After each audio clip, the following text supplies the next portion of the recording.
Good morning. Welcome to Whole View Farm. It's been a little while since our last video, so I figured I ought to do an update.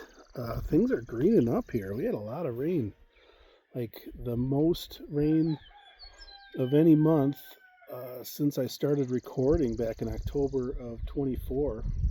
Our rainfall records are on our website if you want to take a look at it. Yeah, April's been good. The pond's full, grass is growing. We've had some pretty significant storms through here, and grass is growing. So it is time to get out on the land and start grazing again. I'm really excited. We got a lot of work to do, a lot of fencing to set up, and yeah, that's what we'll be working on today. Is we've actually got 4 different groups of animals. Let me turn this around. Yeah, so this is our boys group. We've got our 5 rams and a bunch of wethers. It's 26 animals total. I don't know if you can see, but they've actually got these virtual GPS collars on. Now, these are not our equipment. We're just training these guys here because they're going to be heading over to a friend's farm to do some landscape management, and it's kind of great because they keep our buck Lirio.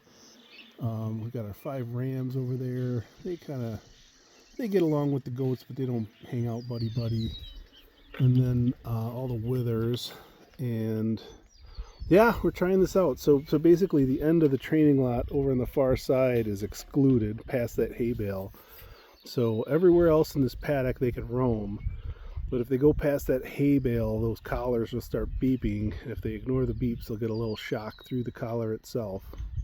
And that's how we train them. And then there's a phone app where you can actually set up your paddocks and move it with virtual fencing. So first time really well, I shouldn't say first time. We did this last year with the same people, and it worked reasonably well. We did have one issue where we had some young withers over there, and the collars weren't fit quite right, and they got out, and we had a heck of a time rounding them up. But this year I think we're taking a better approach as far as taking our time with training ahead of time before we send them over there. We've got a new generation of collars they're trying out this year, and we've been a little more cautious on the fit and done a little bit of trimming on the neck hair, so make sure they get good contact through the chain that can deliver the electric shock. So very optimistic about how that's going to go this year. And our boys are probably going to be a couple weeks. They're going to head over to that other farm for the season. Past them, you can see our ewe flock over there. We're probably about 2 weeks away from starting to have some lambs. They're on some grass and just netting. And a lot of the work we have to do today is getting them set up to go across the street over to the neighbors. Oh, well, I got a little bit of a project here. Our water line broke, and I dug it up and capped it in the bad weather, but I got to dig it back up to fix it. I got a new hydrant I'm going to install in there, so always something. Love hand digging in the mud, but not today. It's been way too wet for that. So yeah, across the street there in that hazelnut grove, the sheep are going to head over there this weekend. So we got to get over there and set up polybraid fencing around that whole acreage. It's about I think it's 17 acres we got over there, access to graze on our neighbor's land. So the ewes will be starting over there. This morning they're going to get the other half of this. This is a pretty good example. Our little hay storage lot here that we're grazing is we gave them this yesterday, like late in the day. You can already see what they've just done in one day. The difference in the green left side to right side of this fence. So we'll take this fence down today, give them this, and then I think tomorrow I'll be heading through this maze of our forming windbreak to get to the other end. And then Saturday we want to get them across the street and over into those hazelnuts. So a lot of work to do. we have got our does are still in the, here's a half-built chicken tractor. Not sure what the future holds for that one.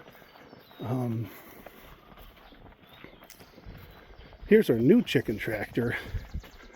We got the hen gear nest box installed. Still haven't painted it or fixed up the trim or installed the solar opener for the roost opener. But very shortly we'll be getting all the chickens relocated in there so they're not tearing up the farm, and get that out on the land somewhere far away from the house. Here's our doe group.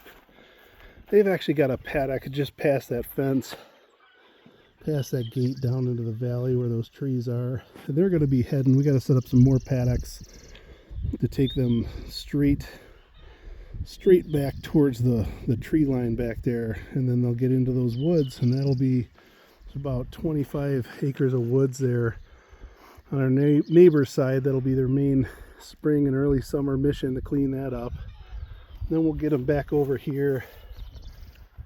See, the hill's looking really nice. I've been doing a lot of brush hogging.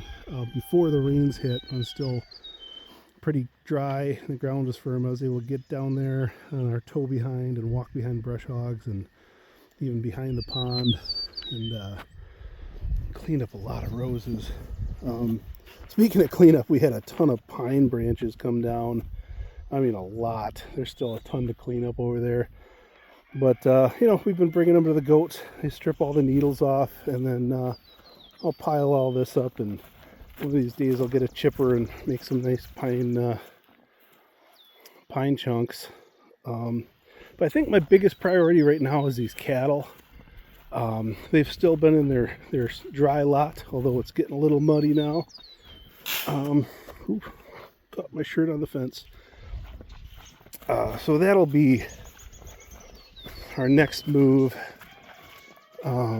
is to get these guys set up. We got to get some fencing off, and I'm really happy with how the grass is coming in the West Valley here. So I think that's where we're going to start them. Well, today I want to give them this lane, so we'll put some fencing down there and open the gate and let them graze all this grass in the drive lane here.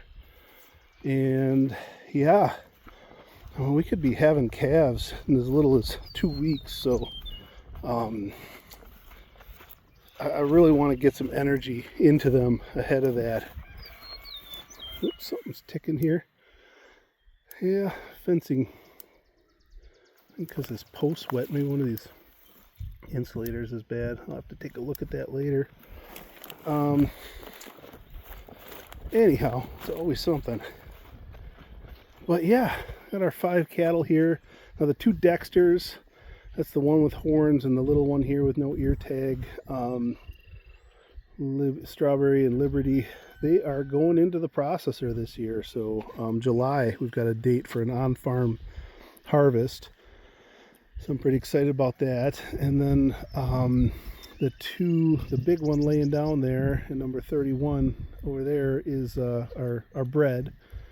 Oh no, that's 10 there. Yeah, she's the big one. 31's laying down. She's looking big. Those 2 are bred. We expect a couple calves.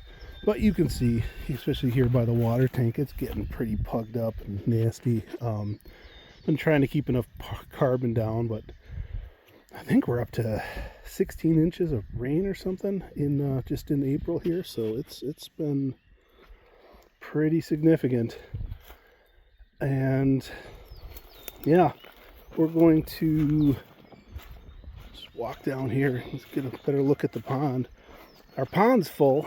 That's exciting. Actually, the first 2 big rain events, we had 4 inches 2 nights in a row, and it just filled right up.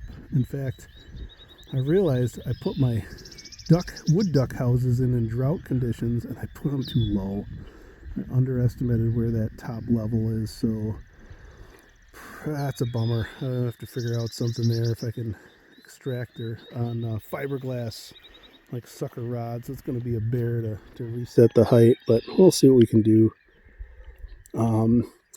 But yeah, one of our missions today is to get some polyline, you know, from that gate over there all the way down this big green hill so we can graze the cattle on this right side. This will be our first, I don't know, 4 to 6 weeks maybe of grazing for them this season. And yeah, so between here and across the street and where the goats are going, we have, I don't know, probably 2 miles of fence we got to put up. But I like to do these big perimeter sections so our day-to-day moves are pretty easy. You know, if I can get a big long lane defined, then I can just kind of leapfrog a couple fences in between them and give them a bit of fresh grass every day. So that's the plan. Yeah, it's a good time of year. It's probably, I don't know, 75 degrees here right now. Sunny, blue skies. About the best day we've had so far this year, I'd say. A little bit humid, a little bit spongy on the ground, but got a couple neighbors that are going to come help us, and we're going to knock out as much fencing as we can so that our regular moves get easy. So yeah, that's the farm update. We're still here. Things are going reasonably well, and I'm excited to get back into rotation. I'm not proud of doing a dry lot. I wish we were moving all year round, but it's just not always practical, both in terms of our climate and our labor resources and just the context of our operations. So, you know, don't let the perfect be the enemy of the good. We can still do a lot of good here, even if it's not perfect. So we keep trying. All right. Thanks for watching. Have a great day.